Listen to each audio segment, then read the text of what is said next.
Que seu feriado tenha sido um bom feriado. Foi bom o seu feriado, Carlito? Que bom, que ótimo. E eu fico mais feliz ainda que você deixou aquela preguiça do feriado para estar aqui. Que a gente sabe como é que é. Quanto mais a gente relaxa, mais a gente quer relaxar, né? Então, que bom que você bravamente resistiu à tentação e veio aqui. Isso é ótimo. Eu vou orar mais uma vez aqui. Vamos orar. Senhor Deus, obrigado por esses fiéis servos seus que estão aqui hoje, Senhor. Senhor, ajude-nos a poder meditar na sua palavra, a trazer as questões certas que nós precisamos nos perguntar, para que nós possamos de fato crescer no teu conhecimento, na maturidade espiritual e ser agradáveis a ti em tudo que fizermos, Pai. Fica com os nossos irmãos e irmãs que estão talvez voltando das suas viagens, ajude-os, Pai, a estar em segurança. E ajude aqueles que não estiveram aqui hoje, estar conosco no sábado, Pai. De modo a que a igreja toda possa estar caminhando na mesma direção, Senhor. Para que possamos estar com os pensamentos unidos na direção em que Tu quer nos levar através da Tua palavra. Obrigado, Senhor, por estarmos aqui juntos. Fala conosco hoje através da Tua palavra. E obrigado especialmente por Jesus Cristo, que morreu por nós na cruz e nos deu exemplo de como viver nesse mundo que tantas vezes é tão desafiante. Nós oramos, pedimos e agradecemos em nome de Jesus. Amém. Amém. Nós vamos dar continuidade ao que a gente tem trabalhado nos últimos 2 meses, quase, né?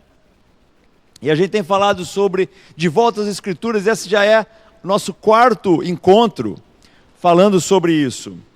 Não a mesma coisa, né? Mas falando sobre esse tema de volta às Escrituras. E nós falamos no nosso último encontro sobre sincretismo, né? Nós temos o sincretismo religioso, mas o sincretismo não está simplesmente ligado à religião. Pode ser algo, na verdade, que você encontra na filosofia, por exemplo. E nada mais é do que você começar a selecionar algumas coisas e juntar tudo dentro do seu prato, né? Então você vai num buffet e a gente gosta de fazer isso. A gente separa aquelas coisas que a gente gosta e a gente coloca e forma o nosso prato, né? Alguns gostam de berinjela, outros detestam berinjela. Então um pega a berinjela, o outro não quer nem chegar perto da berinjela. Então a gente começa a formar o nosso prato. E em termos de religião, isso pode acontecer também. Se formar à medida em que nós encontramos algo que nós gostamos ou separar aquilo que a gente não gosta. E a gente falou sobre o fato de que isso acontece de um modo geral no mundo religioso, né? E aí, nós falamos sobre alguns ensinos de Jesus, levantamos algumas questões sobre coisas que a gente normalmente pode pensar de uma certa forma, mas os ensinos de Jesus acabam sendo um pouquinho diferentes. E a gente falou do caminho, muitas vezes, que as igrejas estão indo, né? Onde, na verdade, acaba não tendo nenhuma diferença dos ensinos que a gente encontra no mundo com os ensinos que acabam sendo vistos na igreja, né? Então, a questão era sempre, tem algo diferente, tem alguma diferença do mundo, né? Nós estamos vendo alguma diferença ou está se buscando as mesmas coisas e a religião acaba sendo um meio a mais que é usado para poder se encontrar e se alcançar aquelas mesmas coisas. E aí a gente perguntou se tem sincretismo em nossa igreja, né? Porque a gente pode falar, não, sincretismo está lá fora, mas tem sincretismo aqui ou não? E aí nós levantamos uma outra questão, tem sincretismo em minhas ideias sobre cristianismo? Como é que são as minhas próprias ideias? Porque a verdade é que a gente pode começar a trazer conosco coisas diversas, seja do passado nosso, em termos de algumas crenças, o que a família sempre creu, seja o que a sociedade coloca, E nós começamos a formar a nossa ideia de cristianismo. E aí eu vou começar a trabalhar um pouquinho mais na linha de como é que é a realidade disso. Todos nós podemos afirmar com uma certa precisão de que nós queremos fazer a vontade de Deus, né? Então, de um modo geral, a gente assume isso, né? Então está tudo resolvido, ótimo. Eu quero fazer a vontade de Deus, você quer fazer a vontade de Deus? Está certo, resolvido isso. Será que é assim mesmo? Parece algo simples. Na teoria, nós todos queremos fazer a vontade de Deus. Ou poderíamos estar fazendo outras coisas ao invés de estarmos aqui, juntos, né? Depois de um dia de trabalho, ainda que hoje não tenha sido um dia de trabalho, né? Mas a gente poderia estar fazendo milhões de coisas. Então, a gente assume, todos querem fazer a vontade de Deus, então está tudo certo. No entanto, a questão é como saber qual é a vontade de Deus para a minha vida e para a situação pela qual eu estou passando. Muitas vezes os grandes desafios são esses. Será que Deus tem algo específico para mim? E essa situação pela qual eu estou passando? Como é que eu vou lidar com isso? Algumas coisas são bem claras, não resta dúvida nenhuma. Você abre a Bíblia e você vê, é claro, aquilo lá. Outras, nem tanto. Outras coisas você pode questionar, na verdade. Ou não saber ao certo. Será que é por essa direção? Será que é por aquela direção? Agora, a questão é, tem como eu saber a vontade de Deus para cada situação da minha vida? Estou levantando essa questão. Às vezes o problema não está em saber a vontade de Deus. Às vezes o problema está em se a vontade de Deus está sendo diferente da minha. Às vezes o que nós realmente precisamos lidar não é com saber a vontade de Deus, mas com, de fato, entender que, olha, às vezes eu tenho algumas vontades, eu tenho alguma maneira de pensar, e não é necessariamente de acordo com a vontade de Deus. Ainda que não sejam claramente pecado. Porque, obviamente, se algo é pecado e outra coisa não é pecado, aí fica claro. Aí você não tem dúvida, não, isso é pecado. Mas a mentalidade pode ser uma mentalidade, talvez, distinta do que é cristianismo. Quero saber a vontade de Deus sobre quais são alguns temas, por exemplo, que a gente tem. A igreja deve ser uma mega igreja ou vários grupos pequenos? Estou levantando aqui uma questão. Só vou dar alguns exemplos aqui. Essa é uma questão que a gente pode ter. Você tem os dois lados aqui. Você tem as megas igrejas, que para muitos é muito atraente isso. Faço parte da igreja X, mega igreja. Milhares de pessoas reunidas naquele templo incrível, um culto fantástico, é um show, a banda é fantástica, é demais. Atrai muita gente, o caminho é esse. Posso levantar.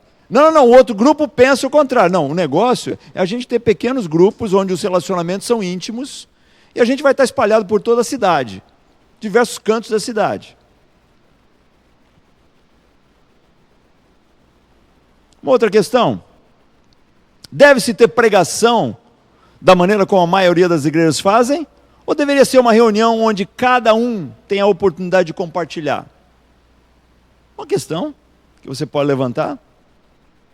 Ao invés de ter um cara na frente falando, a gente reúne ali em círculo e pega-se um texto bíblico, uma passagem bíblica, e a Jo fala o que ela pensa daquilo, aí o outro irmão fala outra coisa, e a outra irmã fala outra coisa, e a gente se ajuda ali mutuamente. São questões. Relacionamento amoroso com pessoas de fora da igreja. É uma outra questão. Deve ser o caminho? Não deve? Qual é o problema? Uma outra questão. Participação em eventos claramente mundanos. Casas noturnas, praias com muita gente despida, desfile de carnaval. Deve o cristão estar participando disso? Outra questão. Deve ser? Não deve? Outra. Maneira de se vestir. Tem importância da maneira como eu me visto? Ou o problema está com a pessoa ali que está vendo o outro? São questões. Liderança da igreja, papel da mulher na igreja. Uma outra questão. Deve assumir o papel de pastora? Não deve? Como é que é isso? Várias questões. Posicionamento político da igreja. Nos últimos tempos isso tem sido assim, grande parte de muitas discussões que você encontra nas igrejas. Não, nos posicionamos de acordo com isso aqui, sustentando ou apoiando esse candidato ou aquele. Engajamento da igreja em questões sociais. Outra questão. Então, eu estou dando exemplo aqui de várias questões que a gente poderia estar falando sobre elas, que talvez não sejam tão claras em termos de passagens bíblicas, tão evidente algumas coisas. Interessante que essas questões dividem mais as igrejas do que as questões centrais sobre a fé cristã. Isso aqui divide muito mais do que as outras questões. Porque as outras questões, na verdade, muitas vezes é isso aqui. Ou Jesus é Senhor, ou Jesus não é Senhor. Tem que ser. Se Ele é Senhor, Ele é Senhor. Se Ele não é, Ele não é. Mas essas questões é que realmente dividem os grupos. As pessoas até podem estar sentadas uma do lado das outras, mas divididas, separadas. E aí a questão que fica é: tem sincretismo na minha maneira de enxergar as coisas? Difícil não ter sincretismo. Difícil você não ser influenciado pela maneira como você cresceu, pela maneira como você foi criado, pela sociedade ao nosso redor. Muito difícil. Poderíamos dizer: vamos ter aulas sobre cada um desses tópicos e vamos resolver cada um desses tópicos. Essa é a ideia que muitos têm. Vamos fazer isso então. Vamos resolver cada um desses tópicos com aulas específicas sobre isso. Mas existem verdadeiras questões que são: eu estou abrindo a Bíblia. Não estou falando sobre ver o vídeo do pastor fulano, do padre Beltrano, do bispo ciclano. Eu estou falando sobre eu abrindo a Bíblia para estudar o assunto cuidadosamente. Eu estou fazendo isso. Eu, pessoalmente. Não estou falando sobre o cara que está na frente da igreja provendo o alimento para você. Eu estou falando você. Você está com dúvidas sobre aquela área. Você indo atrás. E eu não estou falando sobre ver o vídeo do fulano que você gosta. Tá? E que muitas vezes vai falar o que você já concorda. Você já pensa e ele vai... Porque a gente tem essa tendência. A gente procura o cara que já está falando aquilo que a gente acha. A questão é se eu estou abrindo a Bíblia. Outra questão: eu estou conversando com pessoas maduras na fé, que talvez apresentem, biblicamente falando, posições diferentes das minhas. Eu tenho essa abertura? Eu estou fazendo isso? Eu estou pensando dessa forma. Mas o fulano é maduro. O fulano é um cara que tem uma vida, que exemplifica uma vida dedicada a Deus. E ele pensa de uma forma diferente. Eu estou me abrindo a conversar com essas pessoas que pensam diferente de mim? Eu estou aberto a ser convencido, biblicamente, sobre posições contrárias às minhas, nesses aspectos todos? Sou aberto a isso? Ou eu estou fechado? Não, eu penso assim, é dessa forma que eu vejo as coisas. Eu abro a discussão ou só discuto comigo mesmo? O que eu quero dizer com isso? Um amigo meu dizia o seguinte: você discute com você mesmo, você sempre ganha. É verdade. Se você não abre para falar sobre aquilo com uma outra pessoa e ver um outro lado, você só está discutindo com você, você sempre vai levar razão. Sempre vai ser na direção que você crê. Mas eu abro a discussão, ou a única pessoa com quem eu discuto sou eu mesmo? Outras coisas. Eu leio e ouço com mente aberta os argumentos contrários aos meus? Ou eu só procuro ouvir, só procuro ler aquilo que apoia minha própria maneira de pensar? Eu estou aberto a ser influenciado, a ser influenciado? Isso aqui é um negócio muito importante. Se eu não sou aberto a ser influenciado, e eu não estou falando ser influenciado pelo mundo, mas ser influenciado na minha maneira de pensar. Paulo fala sobre não vos conformeis com os padrões desse mundo, mas pela renovação da sua mente. Então, aparentemente, nossas mentes precisam continuamente ser renovadas. Continuamente ser renovadas. Ah, mas eu sou cristão há 37 anos. Continua que tem que ser renovado. Eu já mudei minha posição sobre várias coisas. Dentro da nossa igreja, eu já mudei minha posição. As coisas acontecem, a vida acontece, as situações passam, e você começa a enxergar diferentemente algumas coisas, que para você no passado eram completamente definidas. Mas você agora começa a ver de uma forma diferente, porque você viu, isso aqui parece ser uma boa ideia, mas na prática não funciona bem isso aqui. Você sabe do que eu estou falando. E eu mudei muitas posições minhas e continuo mudando. Há em mim humildade suficiente para me submeter a Deus, à Bíblia e à igreja? Mas como assim a igreja? Não, honestamente falando, vai ter algumas coisas que vão ser definidas e vai ser o que a igreja vai colocar. Lembra do concílio de Jerusalém? Atos 15? Foi uma das aulas que a gente falou. Foi definido algo pela igreja? Foi definido algo pela igreja. Isso é um fato. A liderança da igreja se reuniu, discutiu o assunto e tomou uma posição. Vamos fazer dessa forma. Eu tenho que me colocar nessa posição. Eu sou humilde suficientemente para me submeter a Deus, à Bíblia e à igreja? Ou não? Eu arrumo brechas nas Escrituras para justificar minhas posições, ou eu deixo que as Escrituras falem? Isso aqui é muito importante.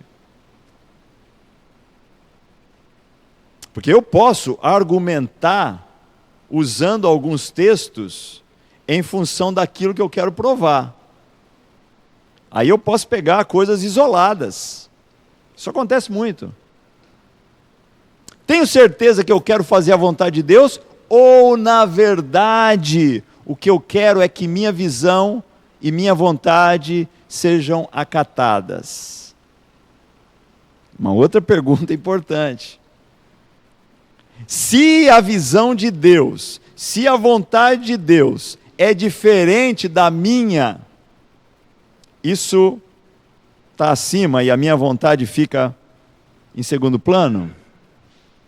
Aí você pode falar, não, seria ótimo se Jesus estivesse aqui e pudéssemos perguntar a Ele cada uma dessas coisas. Puxa, já pensou assim? Eu já pensei isso.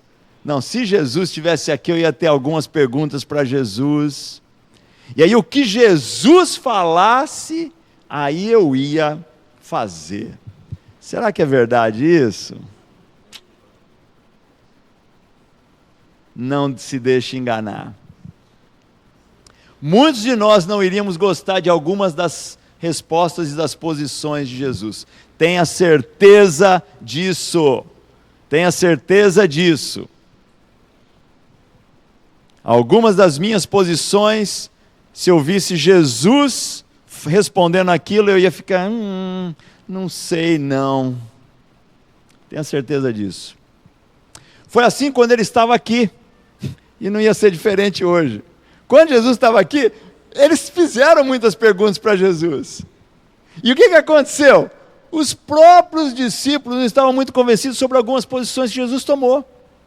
Por exemplo, isso aqui é só um exemplo, a neutralidade política que Jesus assumiu não foi popular entre alguns dos seus discípulos. Os zelotes, por exemplo, não gostaram daquilo. Eles queriam que Jesus fizesse o quê? Tomaram uma posição contra os romanos. Jesus não se posicionou, tomou uma posição de neutralidade.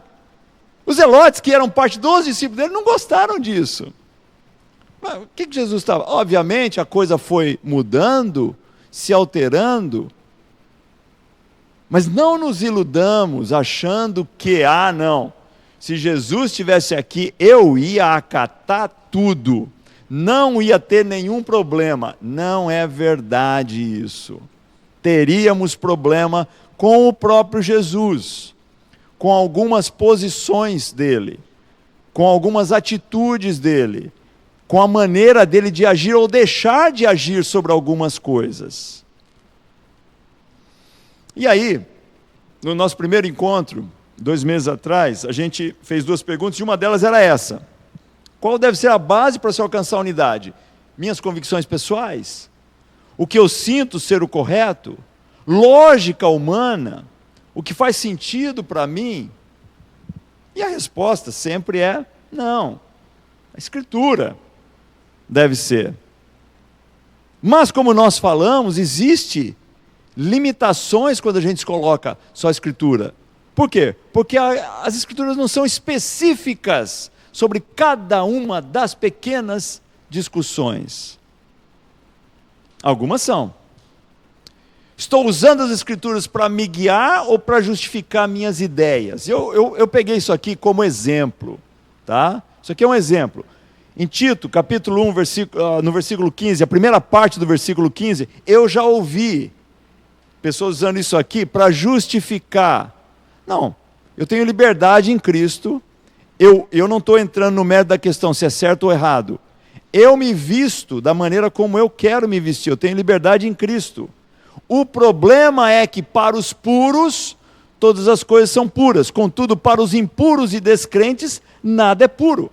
Eu já ouvi esse argumento. É uma boa prática eu pegar metade de um versículo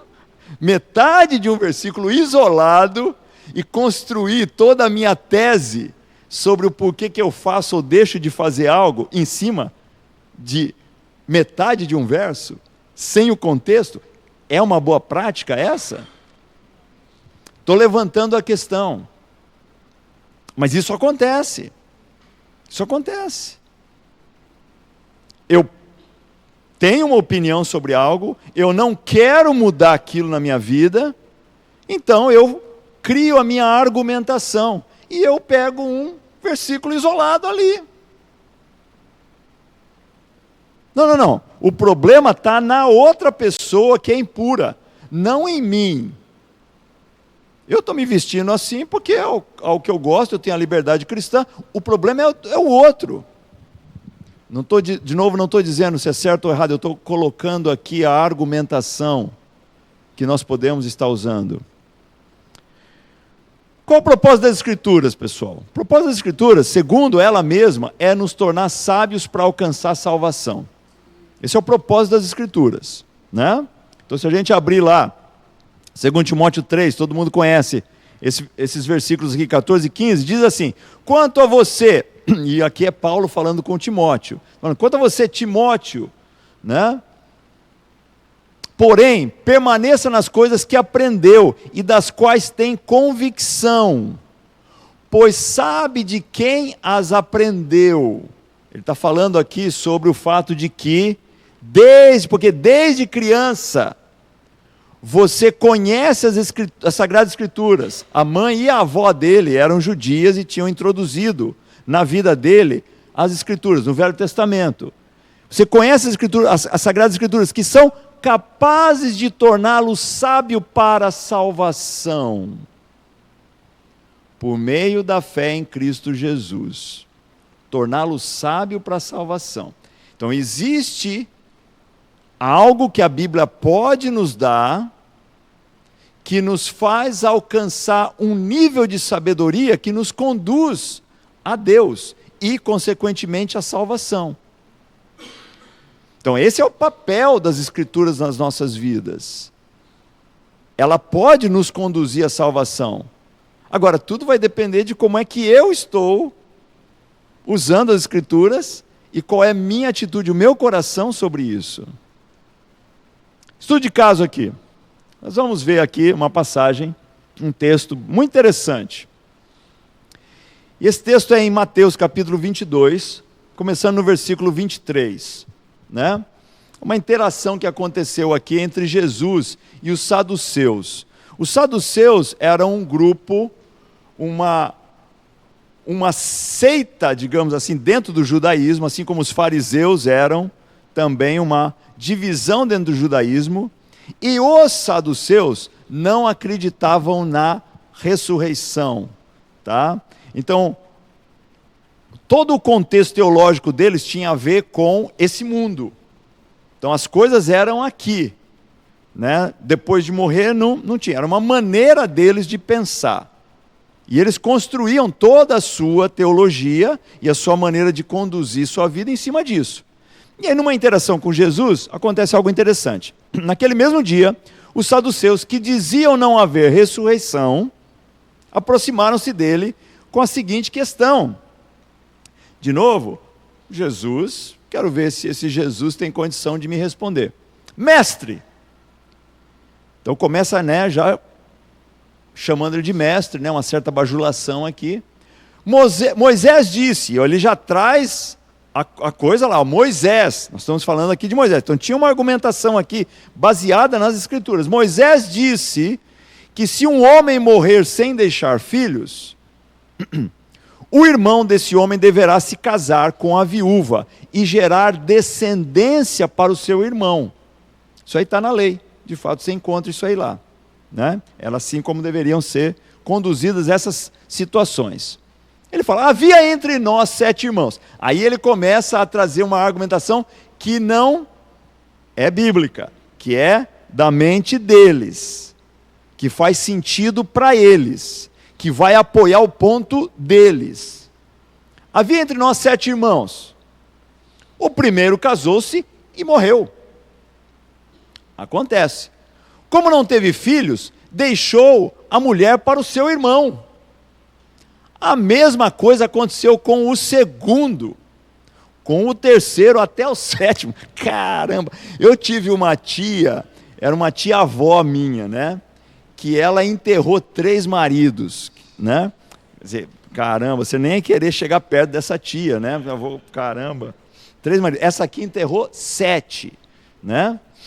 Aconteceu com o segundo, com o terceiro, até o 7º. Olha que argumentação interessante essa, né? Uma história fascinante. Todo mundo ficou atento. Finalmente morreu também a mulher.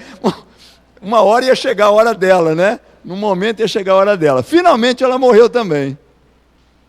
Pois bem, aí vem o meu ponto, Jesus. Pois bem, na ressurreição, de qual dos 7 será a esposa, Jesus? Olha como eu te coloquei aqui numa sinuca, num beco sem saída. Visto que todos foram casados com ela. Então, de novo, eles disputavam com os fariseus a ideia da ressurreição e eles queriam provar sua tese aqui para Jesus. Jesus respondeu, vocês estão errados pelo fato de não conhecerem as Escrituras nem o poder de Deus. Eles não conheciam as Escrituras, pessoal?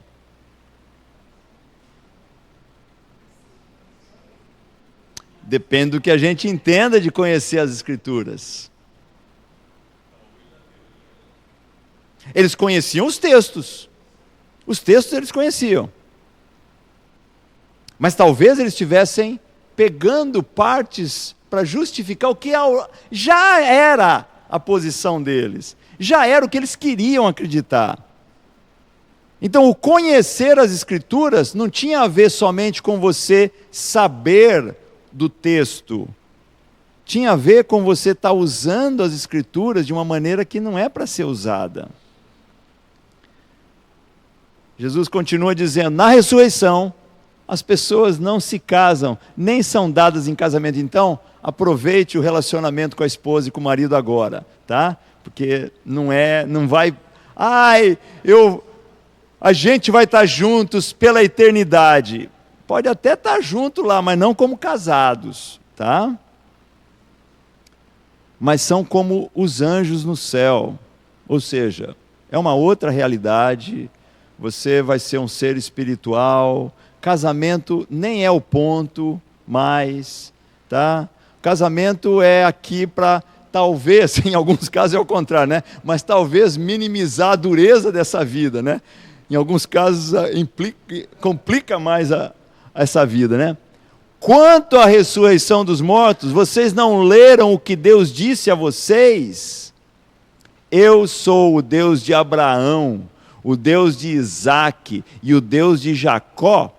Ele não é Deus de mortos, mas de vivos. Ouvindo isso, a multidão ficou admirada com o seu ensino. Jesus ampliou todo o entendimento sobre aquilo. A gente tem que estar aberto a ter a nossa mente ampliada sobre o entendimento sobre algumas coisas. Nós podemos ficar muito limitados a um entendimento muito restrito sobre algumas coisas. Ao longo dos anos, meu entendimento tem mudado tremendamente sobre algumas coisas. Mas essa é a realidade, não só com eles, mas também conosco. Alguns pontos importantes, né? Eles tinham conhecimento das passagens, a questão é se tinham o coração para captar a mensagem. Entendimento das passagens eles tinham, mas a mensagem por trás, o princípio. Então, muitas vezes, você não vai encontrar na Bíblia a coisa explícita. Tá? No Velho Testamento não tinha algo explícito. Não há ressurreição dos mortos. Ou há ressurreição dos mortos. No Velho Testamento. No Novo tem. No Velho não era tão explícito assim. Mas eu estou entendendo a mensagem? Ou eu quero o negócio ali escrito exato? Outra coisa interessante, eles traziam boas argumentações humanas. Algumas pessoas às vezes vêm falar comigo e elas têm ótimas argumentações para o ponto que elas querem fazer. Excelentes argumentações. O único problema é que elas não têm a Bíblia por trás daquela argumentação. Não a Bíblia numa passagem. Uma passagem você pode conseguir. É a Bíblia como um todo. Esse é o problema, às vezes. A argumentação é muito boa. Os exemplos que a pessoa dá são muito bons. Eles deram um exemplo interessantíssimo, tentando provar o ponto deles. Grande interesse em estarem com a razão, era o caso deles, em relação ao posicionamento do outro grupo, no caso dos fariseus.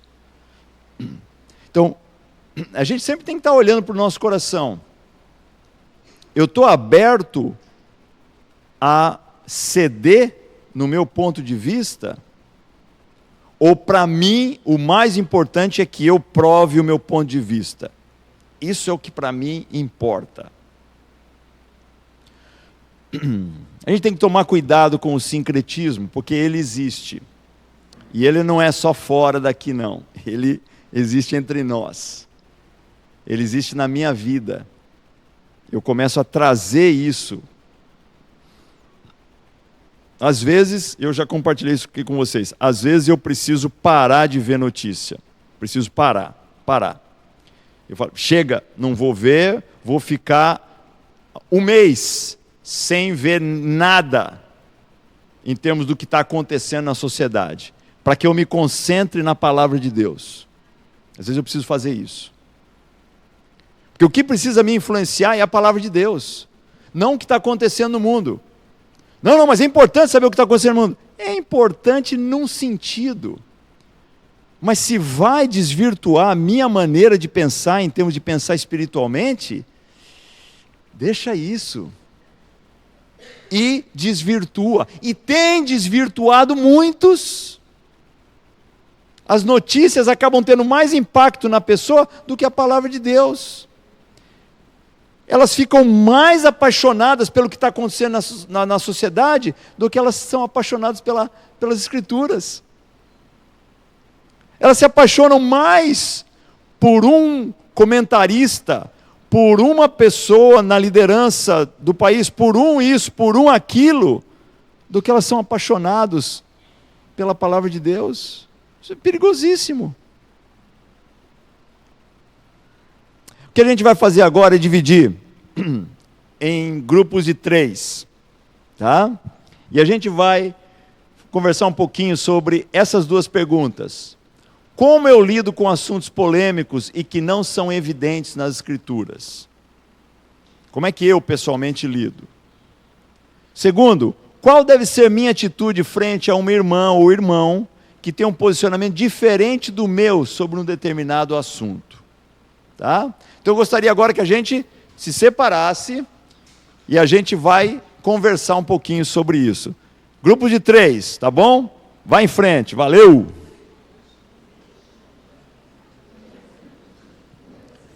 Grupos de 3. Forme um trio.